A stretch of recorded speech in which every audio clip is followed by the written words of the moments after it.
Hello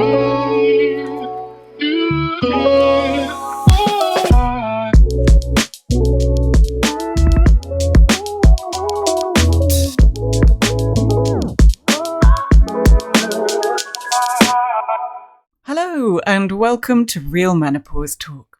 My guest today is Donna Klassen. Donna is co-founder of Let's Talk Menopause over in the US, and she dedicates herself to providing a platform that educates, destigmatizes, and offers vital community support surrounding menopause. Her site and her webinars are fantastic, and I cannot recommend them highly enough. She and I may have different experiences of menopause, but we both come at it with the same heart and a desire to ensure nobody feels alone during this deeply nuanced life transition. In this episode, we have a lot to discuss about the stigma that remains around menopause, about women's health, and of course, her own experience. Donna is all about the very simple but powerful and. Nothing need be one or the other. It can be many things at the same time. And this is especially true when it comes to menopause symptoms, and in fact this whole life phase, which is a time of vulnerability and opportunity. Opportunity and change requires a whole different set of tools, which is why I would like to offer you real menopause therapy. Naming what is troubling you and having someone help you see it for what it is can change the way you feel completely. Subscription is free. You can sign up and enjoy half an hour for free as well, and you get to hand-pick your specialized menopause therapist based on matching your own concerns with their expertise. No obligation, no tie-in, just therapy that fits into your schedule and can bring you back to the real and fabulous you. Go to bit.ly/RM therapy, that's bit.ly/RM therapy, capital R, capital M, capital T, or go to the clickable link in the show notes.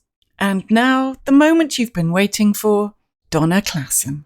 Donna, it is a pleasure to meet you. Thank you very much indeed for joining me. Would you like to start by telling everybody a little bit about yourself, your family, where you grew up, just so people get a picture of who you are? Great. So my name is Donna Klassen, and I am a social worker by trade. I grew up in New York, in Long Island. I'm one of four, the youngest. I have two sisters. And I grew up in Long Island and then went to Rochester when I was 14, so upstate New York. And then college in Pennsylvania, and then I landed back here, and I've lived in Brooklyn for 30-something years. I'm married, and I have four daughters, ages 17 to 24. That's a lot.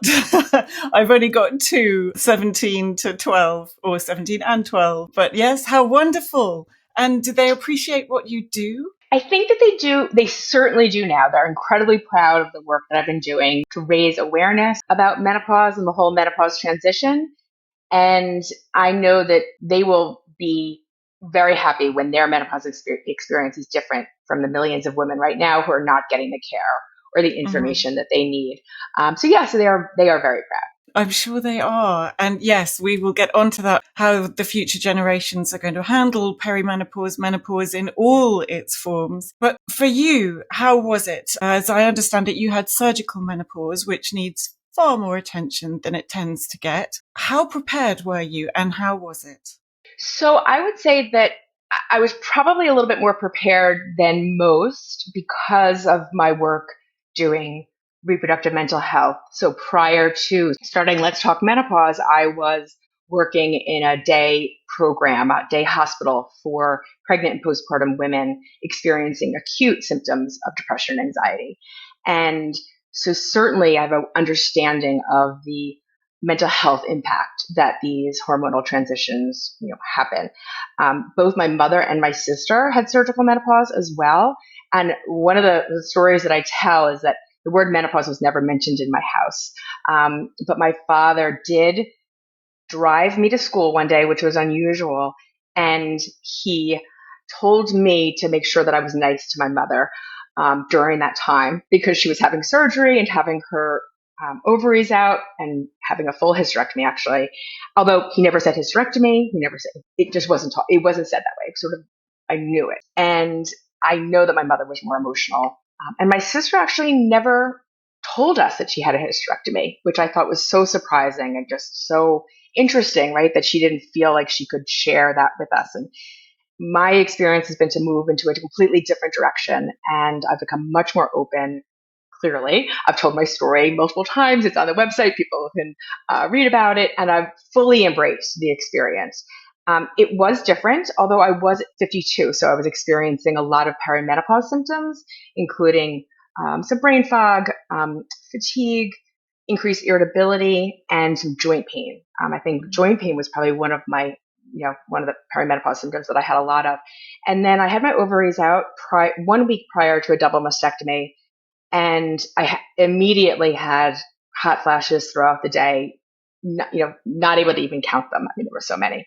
And then once I was put on an aromatase inhibitor, which blocks all of your estrogen, so it's really like menopause on steroids, because you go then have no estrogen at all. Because post ovaries, your brain and your adrenal, your body still makes some estrogen postmenopause. So that is really when I had a lot of symptoms, and I ended up having to leave my job because I was so tired and I was hungry a lot, and that was very distracting. That was a symptom that I had.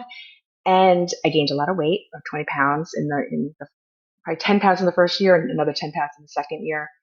And, but most of all, I would say word finding and cheerfulness. So I was running staff meetings, running group supervision, and all of a sudden I would start crying, which was just not me. That had never happened to me before. And I just felt very, very overwhelmed as well. And so I ended up leaving my job. And this is actually a month before the pandemic. So this is February of 2020. And I told my daughter that I was going to start something on menopause. She was probably about 18 or 19 at the time. And she said to me, "Mom, maybe you need to get it together a little bit first before you start something." As she saw me crying almost every day.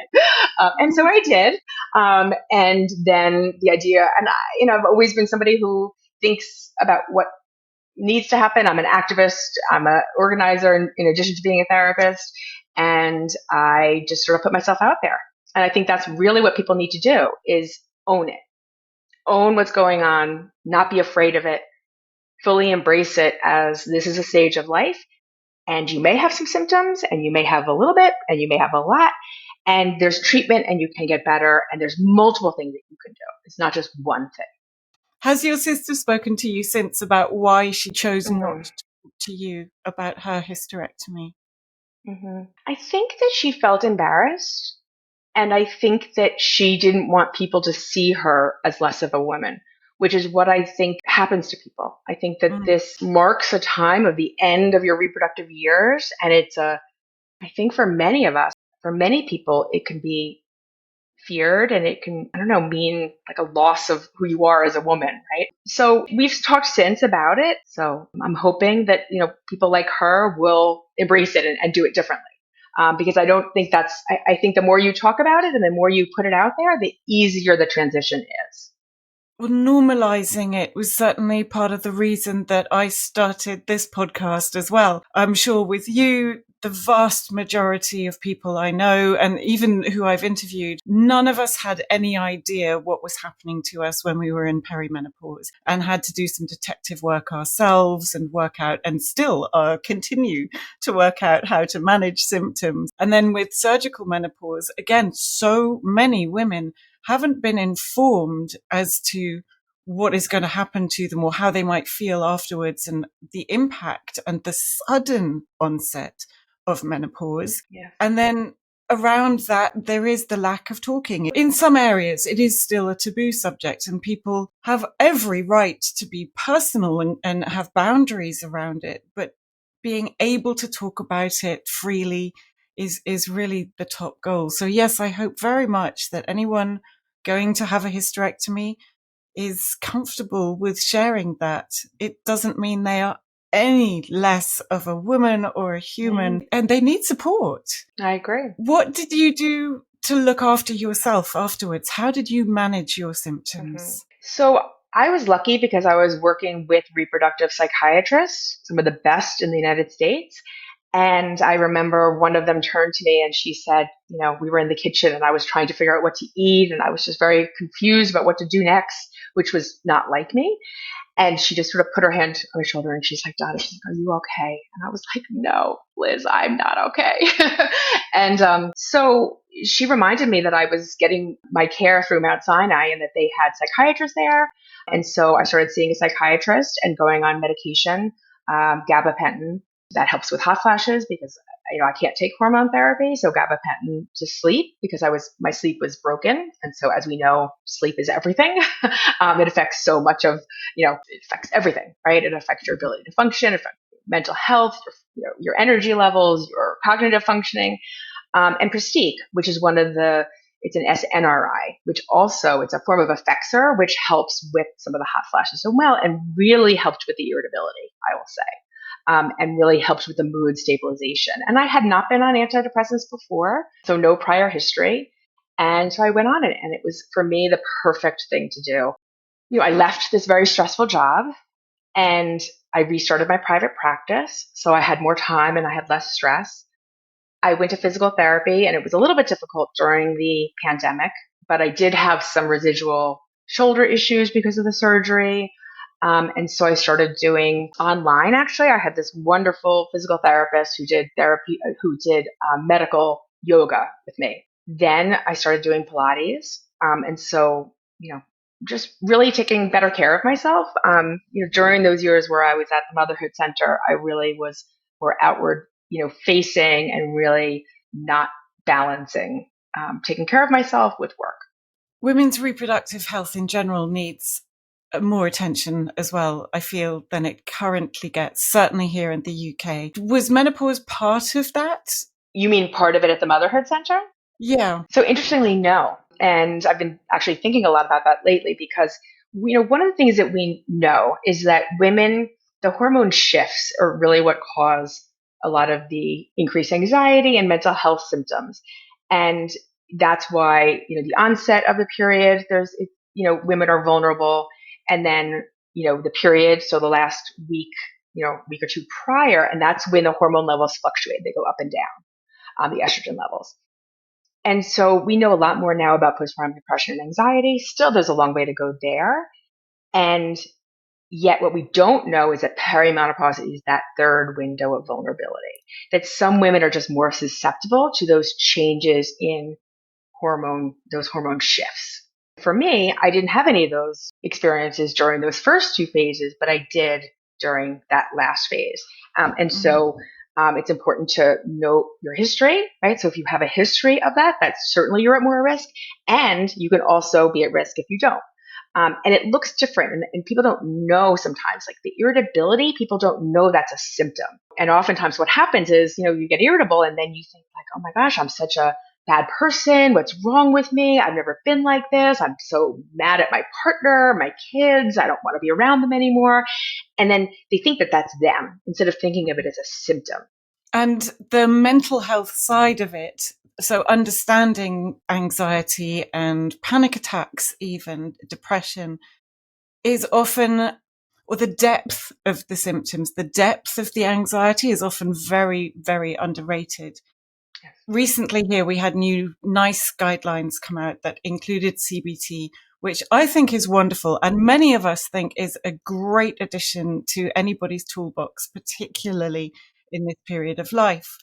However, it has become something that is now a tool to fight against one another. So you have your hormone therapy lobby and your mental therapy lobby, and it's either one or the other, when actually it's really meant to enhance one another, or for those who choose not to or who are unable to take hormone therapy, CBT can help enormously with some symptoms, maybe not every one of them, but again, it's a tool in the toolbox.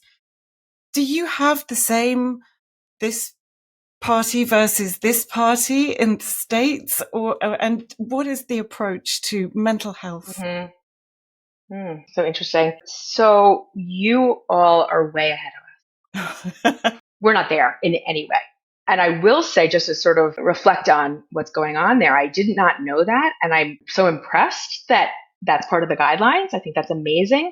One of the skills of DBT, which is a form of CBT, right? It's a little bit of a different modality, is the end.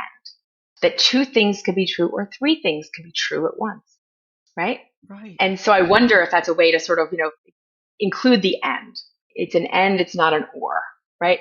And that people actually need to make the choices that are best for them and that make sense for them. And so I hope that that fight doesn't, figures its way out. I think here we are still at the basic education. And I will say that maybe what the conflict is getting over the WHI study that happened in 2002 and the fear of breast cancer. And as somebody who has breast cancer, I certainly wish that I could take hormone therapy because of many, many reasons, long-term health risks, osteoporosis, other things, and I can't. So I don't have that choice. And I don't think that everyone should take it. I think that it's really up to them, but find out the facts and the health risks and weigh it with an informed provider, which we don't have enough of. But hopefully we will have more in the future. So that's where we are. And I think the other piece of it is this idea of doing it naturally. I think that's where our conflict is that sort of like there's people who do it hormones and there's people who do it natural, right? And I worry that here in the United States, because it's seen as such a big industry now, certainly many articles about how it's this multi-billion-dollar industry that's been untapped, that people are going to go to products that are not tested, that don't help, and spend a lot of money on those things. So I think we're not even there yet at all with the mental health piece. So again, you guys are way ahead of us in terms of being able to talk about having CBT as guidelines. Oh my gosh, that would be amazing. Because I use CBT in my private practice and it really does work in many, many, many areas. It's not everything. It's not the be all end all, like you said. It's the end. It's, I actually think everybody should get training and learn the skills of CBT. I'm a huge advocate for therapy in whichever form suits you as a human, frankly. I think it can only really do good. There's a lot going on in the world. And so being able to talk about it or being able to see it from another point of view, being able to unpick things, it can surely be a positive. Right. Well, one of the things about CBT, right, is, I talk to my clients about unhelpful thinking styles, right? How is your thinking impacting what's going on, right? And what you're showing there is all or nothing thinking, Mm-hmm. right? You either do something all or you do nothing, right? So actually CBT would help that fight, right? Both with the end, right? And that there's nuance also, Yes. right? There's nuance, right? People talk about hormone therapy and it's not that it's 100%, like there is a little bit of a risk, right? When you take estrogen and progesterone, that's what the studies show. Estrogen alone actually lowers your risk of breast cancer. So if you have your uterus out, it actually lowers. But unfortunately, people don't like being uncertain about things, right? Yeah. And so tolerating uncertainty and tolerating the unknown and weighing the risks of having hot flashes, which we now know there's a link to sort of more cardiovascular issues. The risk of bones losing estrogen and having osteoporosis and hip fractures, the risks of increased UTIs, due to the genitourinary syndrome of menopause, which almost no one knows about, and is chronic and progressive. And so there's weighing risk, right? Right? About not having estrogen for another 40 years, or weighing risk of having a glass of wine or not, which can actually increase your risk of breast cancer. Mm-hmm. So I guess I would say that the United States is much more of a fear-based medicine around putting something in around hormone therapy. So, really, we have a lot of work to do to educate the public about what the real risk is, to be able to talk to their doctor, to be able to make a decision that's best for them and their life and not to suffer. We still have a long way to go in education terms. It's only really those of us, I think, who are in the land of menopause and who are studying it and investigating and researching who get to the depth of the risk to your musculoskeletal health, to your urinary tract, to all the other areas, rather than looking at it on the surface of, should I take hormones or not? But then, like you say, nuance, and every woman's experience is going to be individual because every woman is individual. And actually, I should say people, because trans menopause is another issue that there is so much for everybody to learn, I feel. Yeah, for sure. How did you start Let's Talk Menopause? Because it's grown. There is so many arms to it, and there is so much to explore, even on your website. Where did you begin, and how have you expanded? So interestingly, I just started tweeting that I had something. That's actually how it started. Um, and I had bought a domain name actually years earlier. So I think that's really interesting. Not Let's Talk Menopause, but I think it was the Menopause Project. And we ended up changing it. But I put it out into the universe. I put it out, and my friends saw it. And so two of my friends became co-founders with me. And my first employer, who, when I did advocacy work around recycling and incineration or in the environment, my first job out of college, he's a nonprofit lawyer and he helped us get it started. And Samara Daly, who's the co-founder with me, and Christine McGinnis, we just got Samara said to me, this should be a nonprofit. And then we just started getting to work. And we launched in October of 2021 with over 300 subway ads in New York City that said it's not just in your head, in both English and Spanish. I will say that we reached out to two people who started something called Positivity. I don't know if you know of them, in the UK, and they had a poster that they were doing online. And so we developed a poster as well. We reach out to them, we credit them. And really, I look to the UK in the work that you were doing there through social media and connecting to them through Zoom. This is during the pandemic. But we decided to launch big, and we hired an amazing graphic designer, Stacey Geller, who put together our website. And we really wanted it to be younger, to reach a younger audience and a more diverse audience. And so if you look at the website, there are people on there.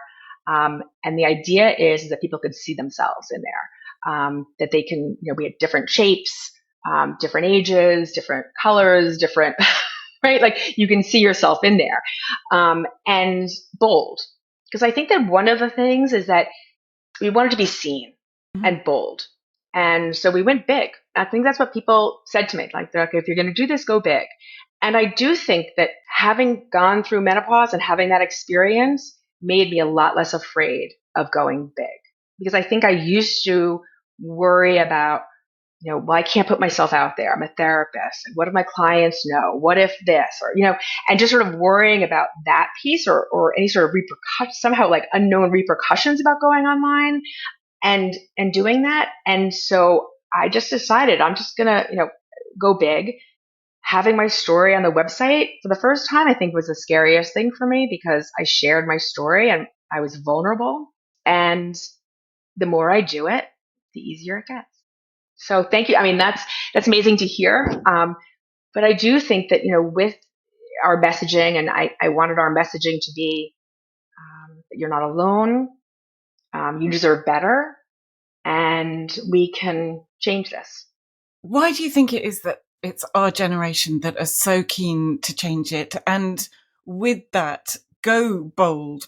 I know we've had enough of the faded, rather sad looking image of the midlife woman.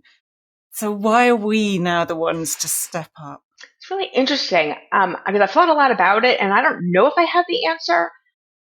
I think that, as Generation X, and, as we're, women who have, worked more, we've worked and raised our kids, or chose not to have kids.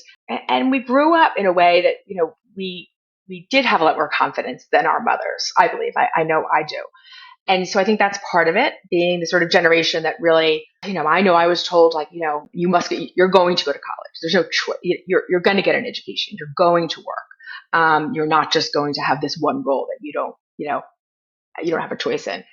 But I also think that we are, because of social media, the generation under us, they are bold and they are pushing us. So I know one of the people that I first connected with is Dr. Rachel Rubin in Washington, D.C. She's a urologist, and she's on social media, and she's pushed me She's one of our advisors. I talk to her all the time.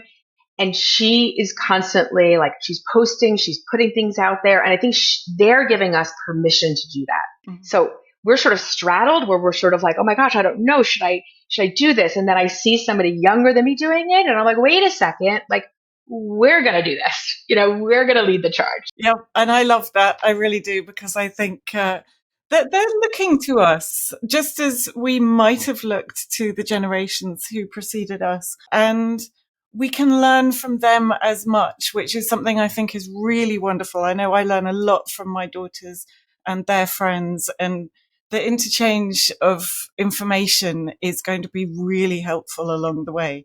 I just think healthcare is going to change a little bit too, because I think that, we have to figure out a way how to get factual information out to people, because doctors don't always have the time to do that. And that they're saying the same thing over and over again. Right. And so how do we disseminate information in a way that gives people the facts, but then they can go to their doctor and talk to them about it? I think that's one of the things that women worry about the most is, well, before I do go to the doctor, how do I go to them and talk to them about this? Because it does help if you know your symptoms and what you would like to get out of the appointment. We have very short time windows here. If you go and see your GP, it's really supposed to be 10 minutes. And there's a lot to unpack when it comes to all the symptoms. So if you can be prepared, you can make the most of your 10 minutes. But a lot of people don't know where to start. We have the same issue. I think that the medical profession is feeling the heat because it's falling on GYNs, and they're not trained. Medical providers in the United States get about an hour of menopause training in their entire medical training. They can get additional menopause training. But those doctors are now booked because people are going to these menopause providers. There are more online healthcare providers coming on. But I think it's really important to sort of assess the doctor's training and are they the right fit? And it can't be just in one visit. This is the thing. You have somebody who's 40 years old who may have had numerous children. That's a lot to go through. And then because estrogen and because menopause impacts so much of the body, it is really important to, it's not just one provider. I don't know what the healthcare system there is like in terms of seeing multiple providers, but in the United States, it's very siloed. So you have your GP, but then you also have your GYN, and then might have your cardiologist, and they might not even be talking to each other. We're a little bit of a mess here. No, I'm afraid it's very similar here in that we have the wonderful National Health Service. So we have the system that is free for people to access, and your GP falls under that. And then if you need to go to hospital, you have whoever you need there. But getting the two to communicate, and then if you add an independent provider that you pay for as well, which many people are for menopause, certainly if they're able to afford it, then the cross communication is a challenge at best. No, I think we all share similar problems. And I think that's one of the things I see in my practice is health anxiety and not knowing what it is, and then it really increases the symptoms. And you said before just sort of about knowing what's what, because a panic attack can feel like a hot flash, and hot flashes can cause panic. And so a lot of times people are worrying about things that are really menopause, but also you need to rule those things out. It's not that you don't need to rule those things out, right? You do. But it can be it's complicated. It's not this easy thing to figure out. Again, it's all nuance and what's happening in your life. It can be a very stressful period of life if you have kids or elderly parents.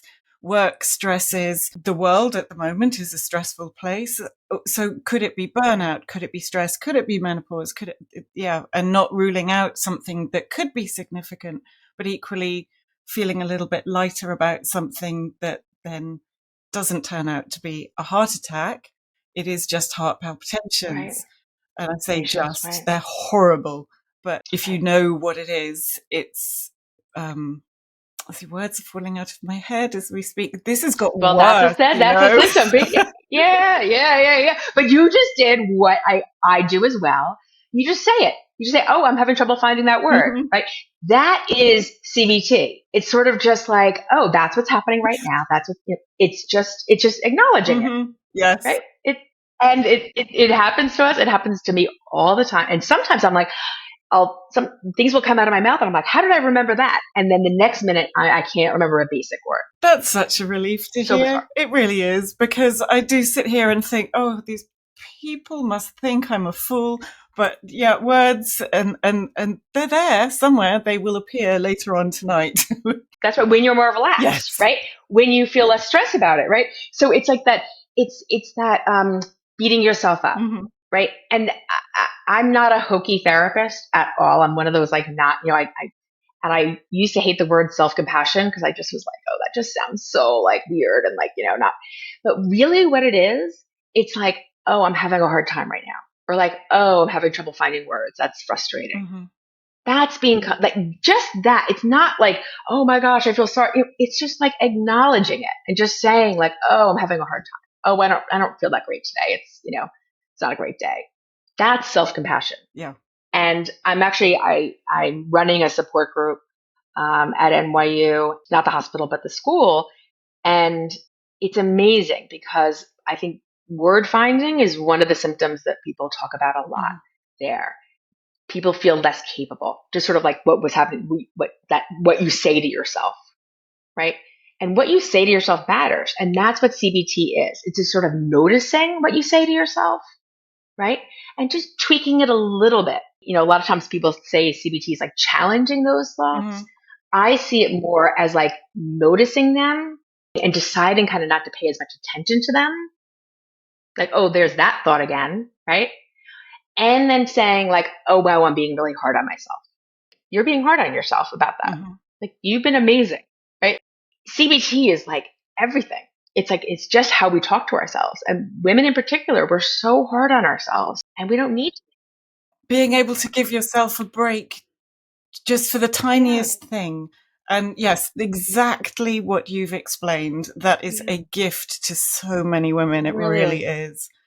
Is this part of Brooklyn Counselling? And can you tell us a little bit about your practice? Sure. So I've had my private practice for years and years, I would say over 30 years. And it started when I was working in an agency, and then I started to have children, and I started a private practice. And then it grew into working more with women because I found that a lot of my friends needed support. And then I just had this idea, and I was like, I also wanted to see people during the day because my kids were, little and in school. And so it's really just me. And I took a little bit of a break from it when I went to the Motherhood Center, but I still kept like one or two people during that time. And then I rebuilt it um, really at the same time that I started Let's Talk Menopause.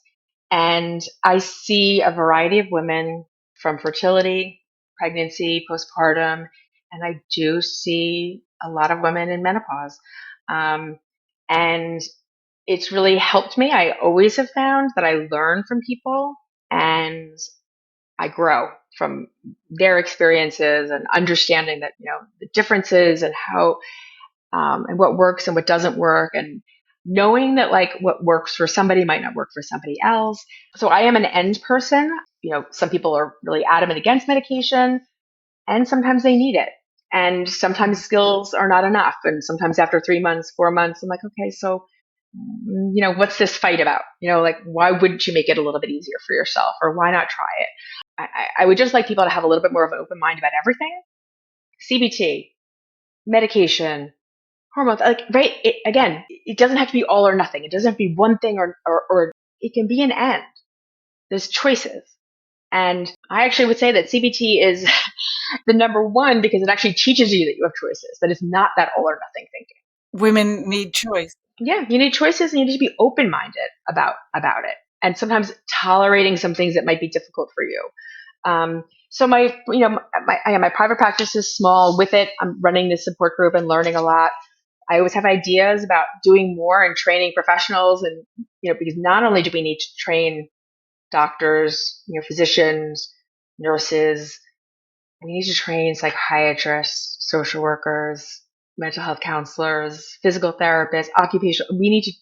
There is so much training that we need to do around menopause Mm. because it really gets messy. There are very few therapists I know that specialize in menopause. There's a handful. That's it. I mean, in the whole United States. And so I just worry, right? I worry that, people are, 50 something and they're experiencing things and no one's even talking to them about that this could be menopause.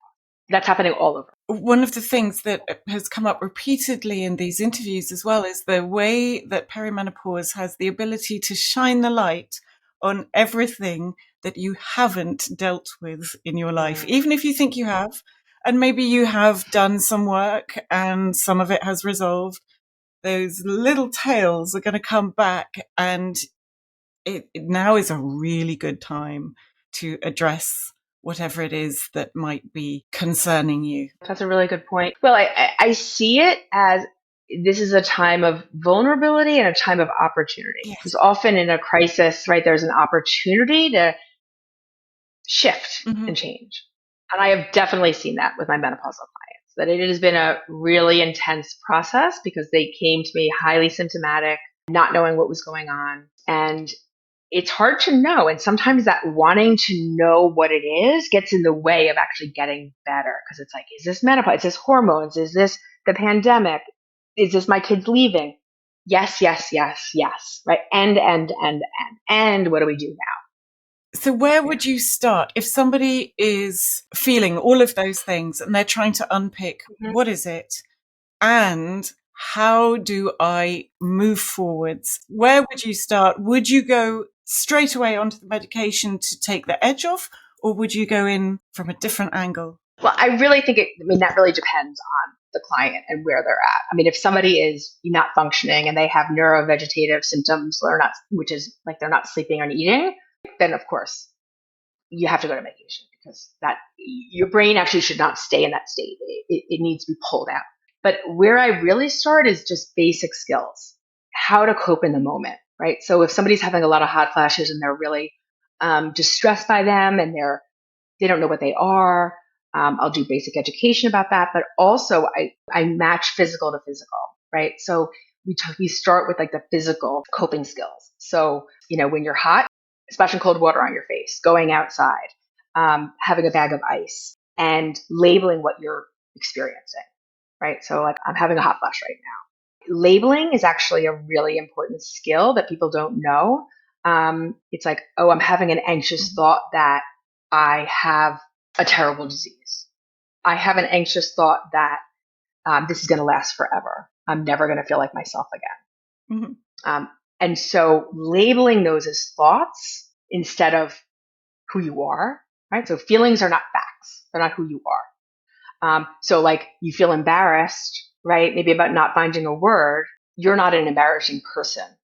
You're just having a mental lapse of a word. It's a fact, right?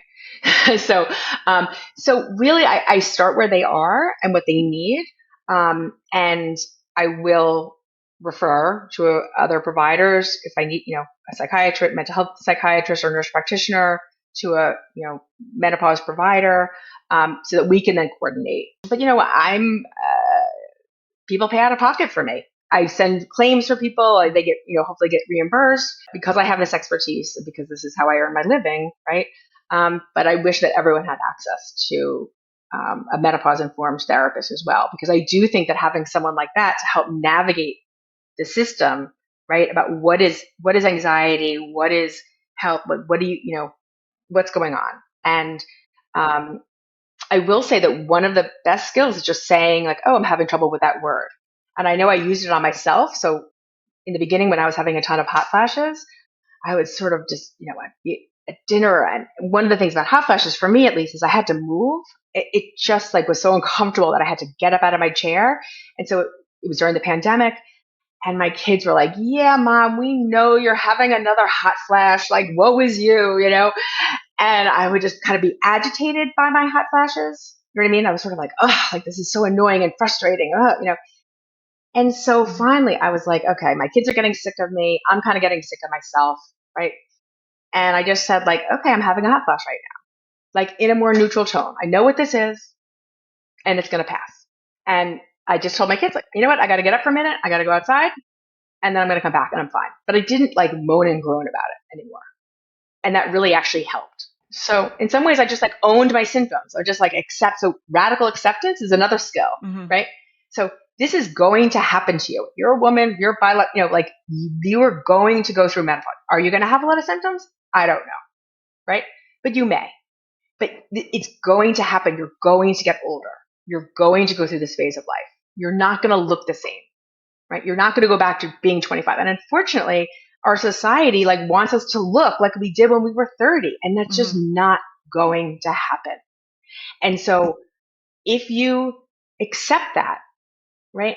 And it's not that you're going to like, shrivel up and, not do anything for yourself to help yourself feel better, but you're not going to look like you did when you were X age. And the more you fight that, like if you're fighting that, you're going to have a harder time. The way you view everything can change it into the worst 5 minutes of your life or whatever it might be, or just something that's happening and then you move along, or, maybe even something positive, which I know we're all trying for really is to make menopause more of an opportunity and less of an endurance. Yeah. You do have the bill next week going to Congress. Does that include education of medical professionals? So right now, the bill, the Menopause Research and Equity Act, includes money to menopause research. That's what it includes right now. There's another few members of Congress who are doing a separate bill who want to do that. I don't know if that's going to go anywhere. I think we're starting here. I think we need to start with getting more money for research. That's what's needed. We can win this. I think we can get this. I think people can agree that money is needed, for the NIH. There's money already there. It's unallocated and it needs to go. So it's not like adding more money. Our political system is not so great right now. And so, just to say the least. I think we're figuring it out. I was at a meeting this past week, Tuesday in Washington, D.C. with leaders in the field, people from the White House. There was a few members of Congress there. And it was a roundtable to really get the discussion going at a higher level about what needs to happen. So certainly we need to figure out how to get medical schools to do more.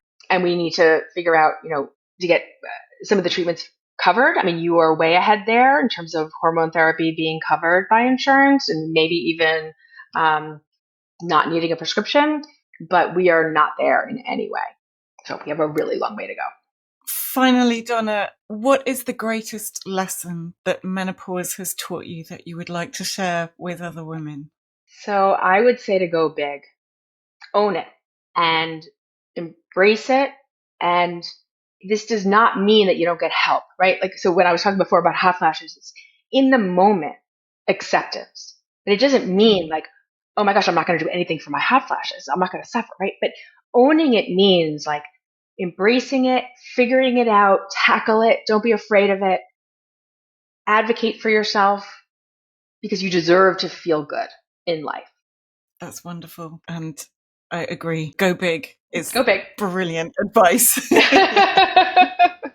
Thank you. Where can people find you? I will put all the details on the show notes. So you can visit our website, letstalkmenopause.org. We have tons of resources there, from our menopause talks to our public ad campaigns to our Ask the Expert. People can also, we have a podcast, Hello Menopause. You can find it anywhere that you listen to your podcasts. And then also on social media. Our handle is Let's Talk Menopause. So it's very easy to find us, and we are big and bold. You won't be able to miss us. Wonderful. Thank you so much. And thank you for your time and your information and general conversation, Donna. It has been a real pleasure. Thank you, Hattie. It was really nice to be on. I appreciate it. I will leave all the details of where to find Donna and Let's Talk Menopause in the show notes.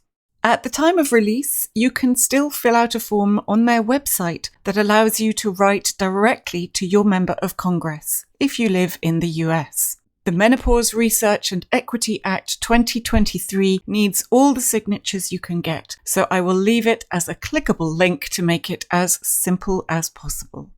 And a final note on Real Menopause Therapy, subscription remains free for now and sign up is obligation free as well. So you can simply sign up and have a look around to see how it works and see what therapists are available for you. Go to bit.ly/RM therapy, that's bit.ly/RM therapy, capital R, capital M, capital T, or go to the clickable link also in the show notes. That's a wrap for season 5. We have some amazing guests coming up for season 6, so stay posted. My new website is live, which I am delighted about. The therapy is there, the podcast is there, and the workplace training is there. You can sign up on the website for the newsletter and to stay up to date on the latest podcast drops. And as always, you can drop me a line. Thank you to each and every one of you for listening for 5 whole seasons now. I very much look forward to seeing you in season 6.